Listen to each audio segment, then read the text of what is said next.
Welcome. Today we read Lesson 146 in the workbook, and from the text, the introduction of Chapter 14 and Section 1, the conditions of learning. And now for Lesson 146. My mind holds only what I think with God.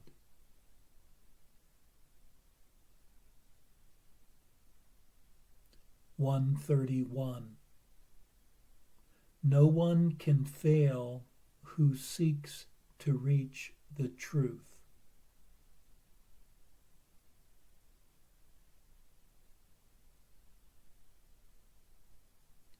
(132) I lose the world from all I thought it was.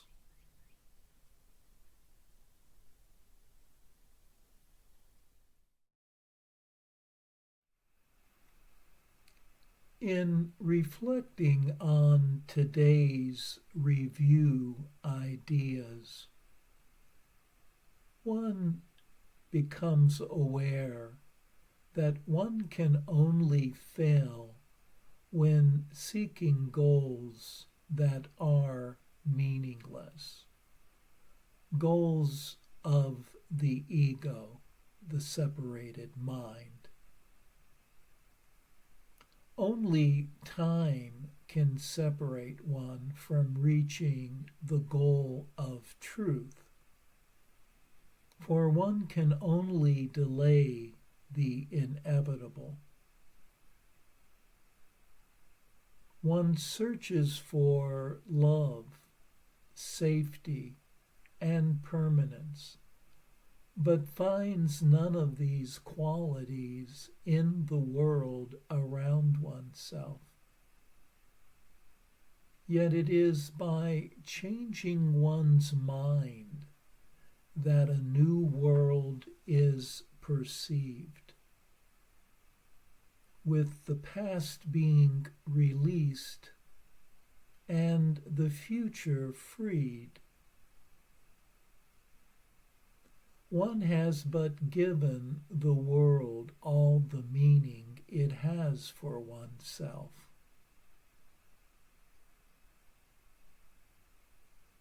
And by changing what one wishes, so does the world become transformed.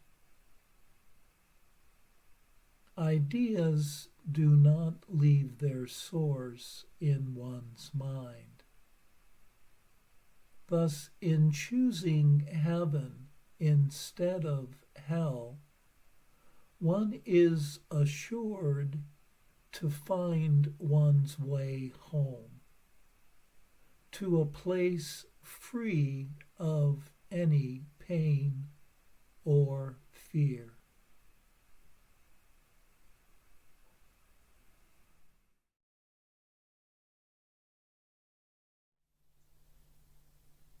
And now for our text reading for today, from Chapter 14, the introduction, and Section 1, the conditions of learning.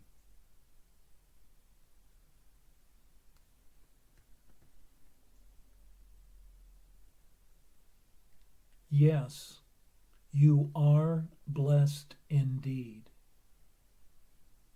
Yet in this world you do not know it. But you have the means for learning it and seeing it quite clearly. The Holy Spirit uses logic as easily and as well as does the ego, except that his conclusions are not insane. They take a direction exactly opposite, pointing as clearly to heaven as the ego points to darkness and to death. We have followed much of the ego's logic and have seen its logical conclusions. And having seen them, we have realized that they cannot be seen except in illusions. For there alone, their seeming clearness seems to be clearly seen. Let us now turn away from them and follow the simple logic by which the Holy Spirit teaches, the simple conclusions that speak for truth and only truth.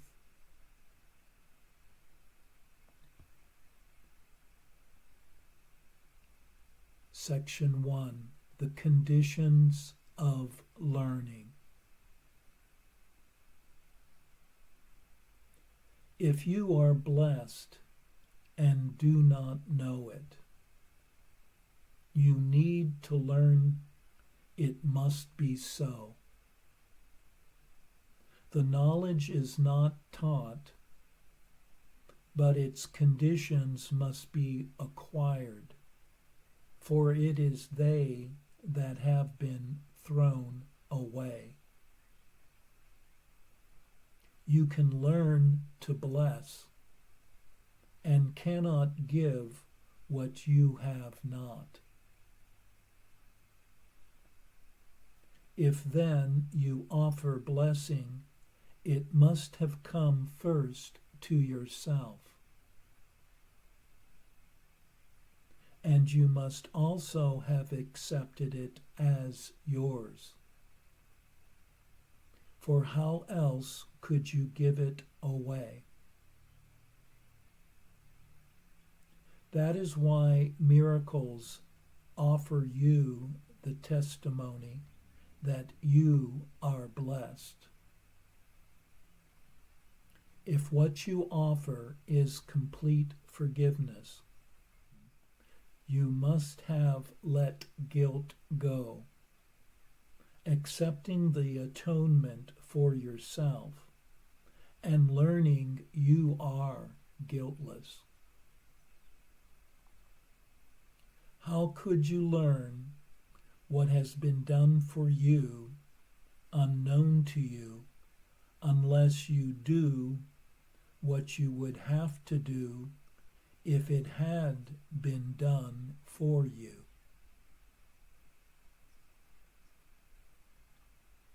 Indirect proof of truth is needed in a world made of denial and without direction.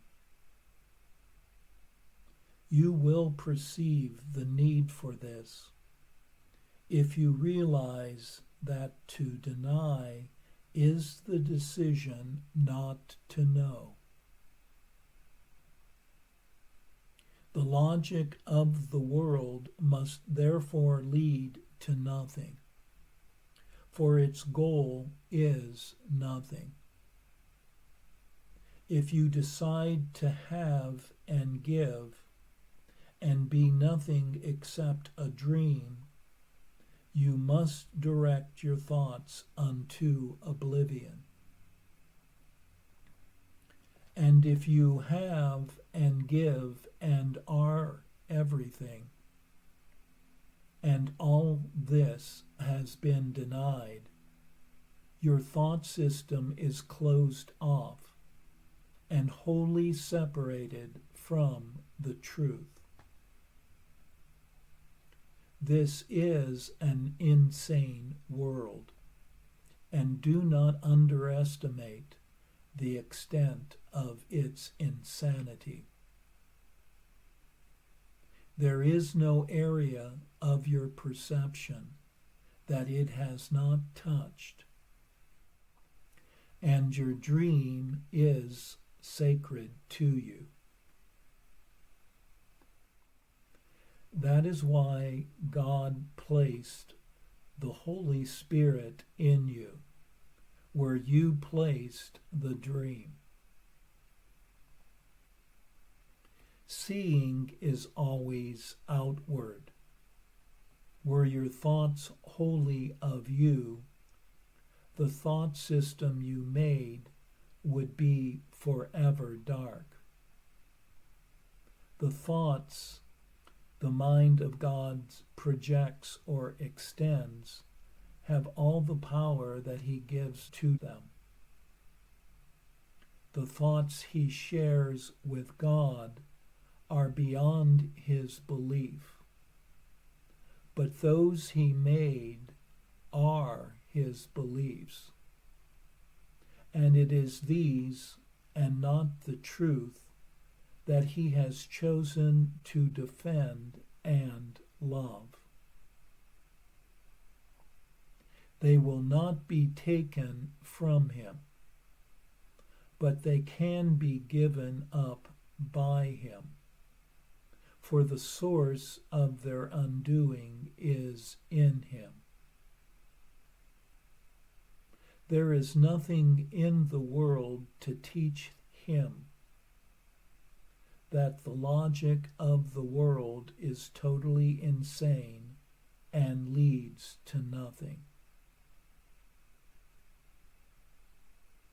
Yet in him who made this insane logic, there is one who knows it leads to nothing, for he knows everything. Any direction that would lead you where the Holy Spirit leads you not goes nowhere.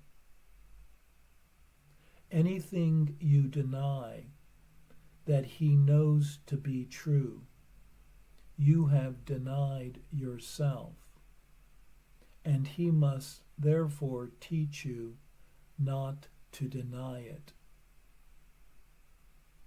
Undoing is indirect, as doing is.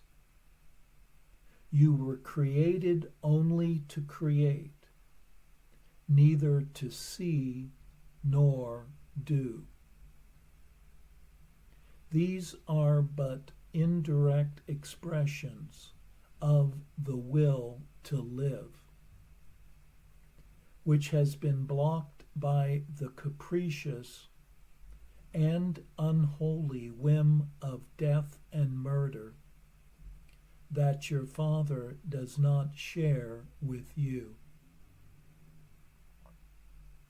You have set yourself the task of sharing what cannot be shared.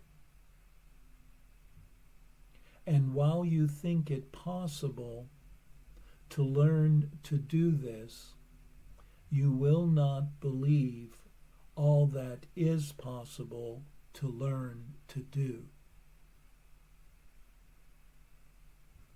The Holy Spirit, therefore, must begin his teaching by showing you what you can never learn. His message is not indirect, but he must introduce the simple truth into a thought system which has become so twisted and so complex you cannot see that it means nothing. He merely looks at its foundation and dismisses it. But you, who cannot undo what you have made, nor escape the heavy burden of its dullness that lies upon your mind, cannot see through it. It deceives you because you chose to deceive yourself. Those who choose to be deceived will merely attack direct approaches, because they seem to encroach upon deception and strike at it.